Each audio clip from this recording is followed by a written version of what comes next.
Hello mga ka-Jammy and welcome to my YouTube channel!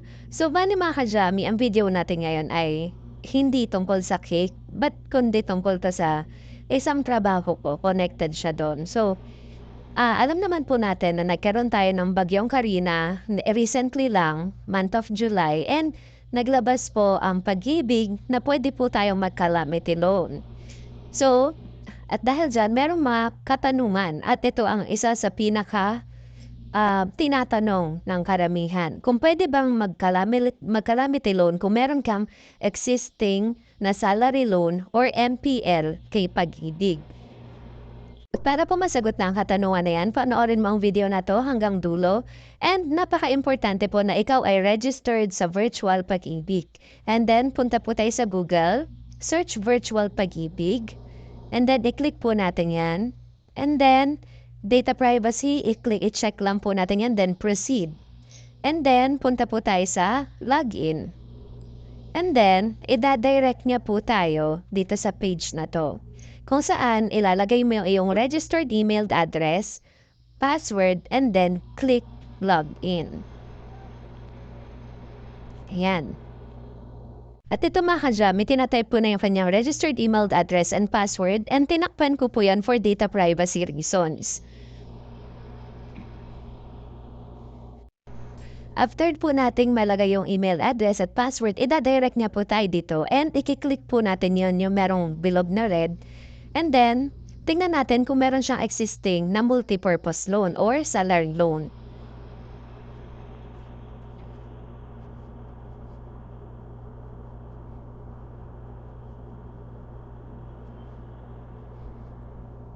And then makikita po natin sa record niya na meron siyang existing salary loan since 2022 na 30,000 at payables for 3 years. And then meron na lang siyang outstanding balance na 10,883. So meron siyang existing na salary loan. And then anong gagawin natin? Punta tayo sa calamity loan. Tingnan din natin kung meron siyang existing na calamity loan. Click lang natin yung view and then yan, nakita nyo, wala naman siyang calamity record. And then, calamity loan record. And then, click apply. And then, dito, kung makikita po ninyo, ayan, wala siyang calamity loan record na or application na existing. And then, click ko lang yung apply now. And ito na po yung lalabas. So, meron siyang loan term, yung total savings niya, ayan, meron siyang total of 306 contributions. At ang 80% po niyan ay 48,607.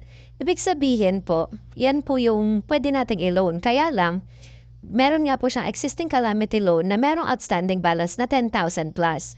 So, dito po, ayan, first, sa loan term, ayan, i-click lang po natin yan at ito po ang lalabas. Diyan po makikita po natin kung ano po yung mga lugar na entitled for calamity loan. Diyan po makikita natin kung 2 years or 3 years po yung ating loan terms na pwedeng i-avail. So sabi niya sa akin, ang gusto niya daw ay 3 years term. So hinahanap ko lang po, ayan, hinahanap ko dyan yung Karina and syempre Bulacan.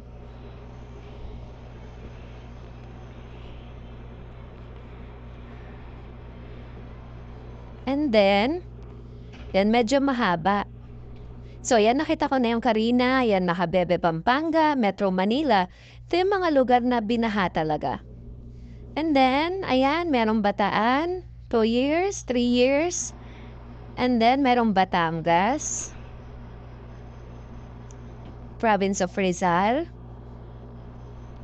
And then, Province of Pampanga. Ayan, scroll lang natin yan. And then, ayan, nakita ko na yung Bulacan. So, 3 years term, Karina, Province of Bulacan. And then, i-click ko lang yan. After ko yan maklik, ito ang mamayari. Ida-direct niya ako dun sa page kanina. Ayan. So, tatanungin dyan kung ano yung desirable loan amount mo. So, i-click mo lang yung maximum loanable amount. So, ang pwede niyang ma-loan ay 37,724.36 pagkatapos mabawas yung kanyang outstanding balance ng kanyang multipurpose loan. And then, ayan po, Loyalty Card Plus. Yan. And then, so dapat po may Loyalty Card Plus. Yan, sa submit, yes. And then, magsisend po sila ng OTP sa iyong registered cellphone number. And then, ayan, itatype mo dito yung iyong OTP na sinend sa iyong registered number. And then, tapos na. And eto po, bali, sa ngayon nakapending yung status niya kasi naghihintay ng approval ng kanyang employer. And mga kajami, ano ba yung mga mahalagang bagay na kailangan natin tandaan pagka tayo po ay nag-apply ng calamity loan sa Pag-ibig? Una, Number 1, dapat ikaw po ay registered sa Virtual Pag-ibig, ganon din po ang inyong employer. Napakahalaga po na registered kayo dito kasi dito po masasagot ang lahat ng katanungan nyo. Kung pwede po ba kayong mag-loan, magkano ang pwede po ninyong ma-loan, at kung pwede kayong mag-salary loan, kaya mag-calamity loan kung kayo ay may existing salary loan. Number 2, dapat meron kang Loyalty Card Plus dahil dyan po ipapasok yung net proceeds ng iyong loan or yung iyong na-loan. And then, paano po ba magkaroon ng Loyalty Card Plus? Pumunta ka sa nearest branch ng Pag-ibig at sabihin mo mag-avail ka ng Loyalty Card Plus at magbabayad ka ng, ang alam ko is around 125 pesos. And then, dapat po meron kang qualified number of contribution sa Pag-ibig or at least 24 months para maka-avail po ng loan program ni Pag-ibig. Para po sa mas mabilis sa transaction, mas maganda kung ang employer mo ay authorized to process loan online. So may mga authorization nito na pinapasa sa Pag-ibig at ina-approve ni Pag-ibig para hindi na kailangan mag-fill up ng form at pumunta ng member sa branch ng Pag-ibig upang magpasa ng loan. Kung wala namang ganito ang iyong employer, pwede kang mag-fill up ng loan at ipasa mo sa nearest branch ng Pag-ibig. Thank you for watching mga kajami at sana po nakatulong sa inyong video na ito tungkol sa calamity loan ni Pag-ibig. And please click subscribe and click notification bell for more upcoming videos. Bye-bye!